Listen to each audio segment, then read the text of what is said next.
Cuphead is a 2D run-and-gun shooter game released on September 29th, 2017 by Studio MDHR. With its gameplay designed to challenge you, its beautifully constructed soundtrack, it's no wonder that this game was an absolute breakout for Studio MDHR.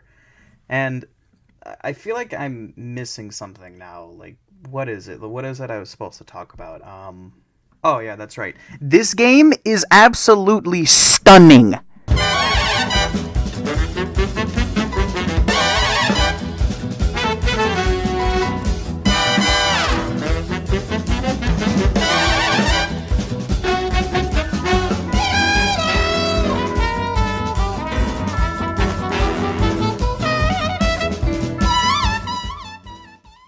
Cuphead was made by Chad and Jared Moldenhauer, two brothers who were born and raised in Saskatchewan, Canada.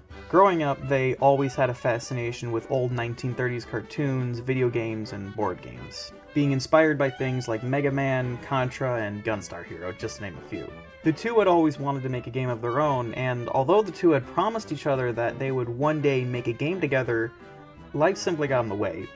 With Jared staying home to work full-time on their family's construction business and Chad moving on to be a graphic designer in Ontario. However, the indie boom of the 2010s had inspired the two brothers to get together and finally make their dream a reality, with development beginning in 2013 and ending with its release in late 2017. And throughout that whole time, the two brothers had to learn animation, video game design, hire an entire team of animators, musicians, and coders, and even quit their full-time jobs and remortgage their houses in order to work on the game full-time. So, they took a gamble. Cuphead was almost an instant success upon its release, selling almost 1 million copies within its first 2 weeks, 3 million within a year, and over 5 million at the time of writing. Their little gamble had worked, and they made their dream a reality. The story of Cuphead is pretty straightforward. Two brothers, Cuphead and Mugman, travel from their home in Inkwell Isle to a casino owned and run by the devil. With a winning streak under their belt, they make a bet with the devil and lose. However, the devil offers to spare them if they collect the soul contracts of others who are in debt with the devil. Once the two have all the soul contracts, they're given two choices. Give the contracts to the devil and join his side, or refuse and fight him. If they win, they free all of Inkwell Isle from the grasp of the devil. Now, I don't have too much of a problem with explaining the story of Cuphead because it's not the main thing that draws people to the game.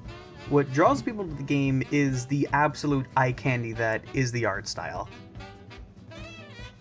Its art and animation style is a clear homage to the animations of the 1930s, like early Disney shorts, and especially Fleischer Studios, which would go on to be the main inspiration for the game by far.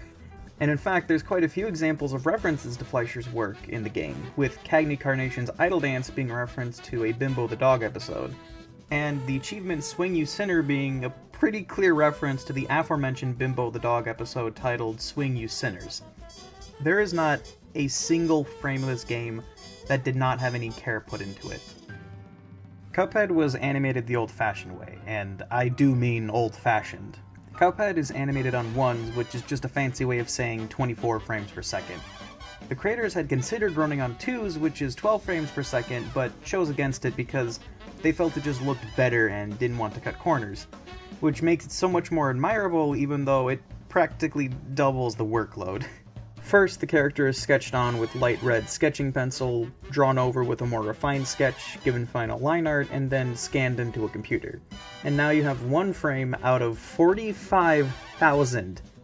The only part of this process that wasn't 100% traditional was the coloring, which was done digitally, and I really don't blame them. Having to sketch, lines, and color all the frames traditionally sounds like an absolute nightmare. And to be honest, it doesn't even look different to old cartoons, so this was a pretty smart way to cut corners. One time. This is the one time that they would cut corners.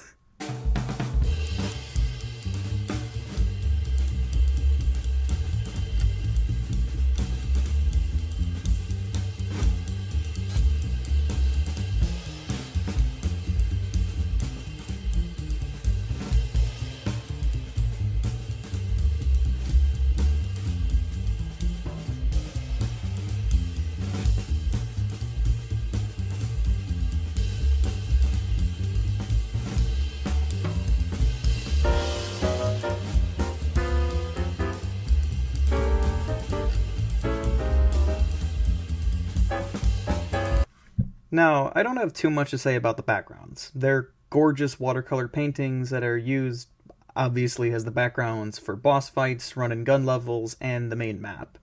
But there are two that I do want to show and touch on briefly. The backgrounds of Jimmy the Great and Grim Matstick. As these are not paintings, these are actual physical 3D models that were built for the game. This is the model that was used for Grim Matchstick, and that's the thing you see rotating in the background.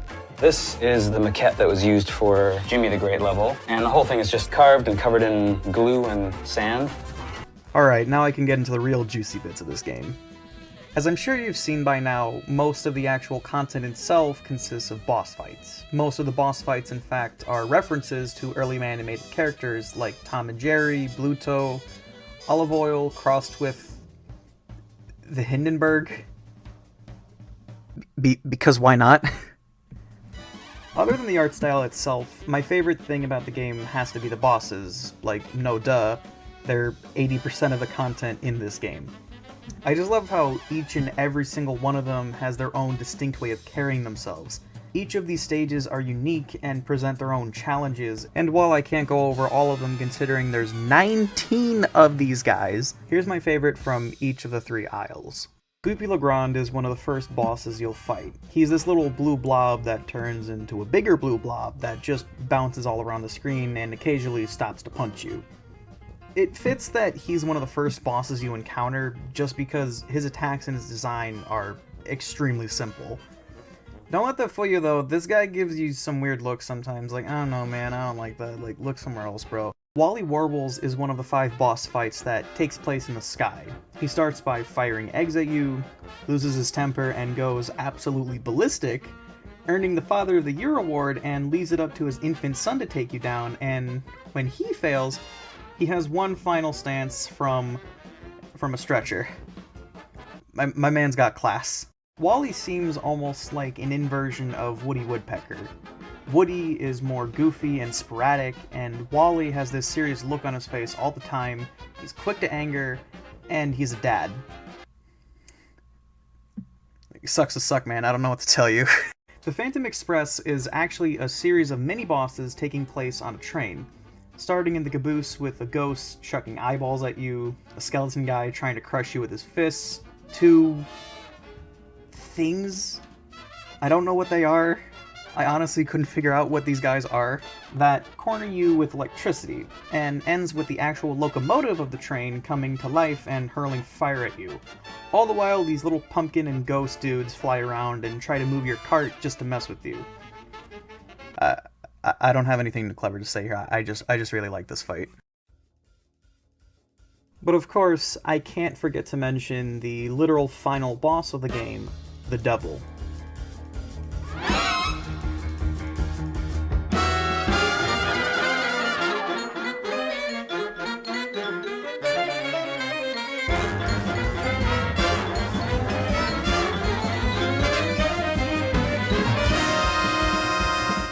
Pure chaos. That's the only way I can describe this fight. 3 stages that progressively get harder, and harder, and harder. Starting with him on his throne, then going underground to using his henchmen to fight you, and ending with him crying like a little bitch. All this tests the limits of your skills that you've built to get this far. All the while being absolutely menacing and at the same time stunning to look at. When you finally beat the Devil for the first time, you feel like you've done the impossible. You've beaten the game. I think it's obvious that I have a soft spot for this game. I mean, I've done nothing but praise it this entire video. This game means so much to me. It's one of my #1 inspirations for doing art and animation, and I have absolutely no shame admitting that.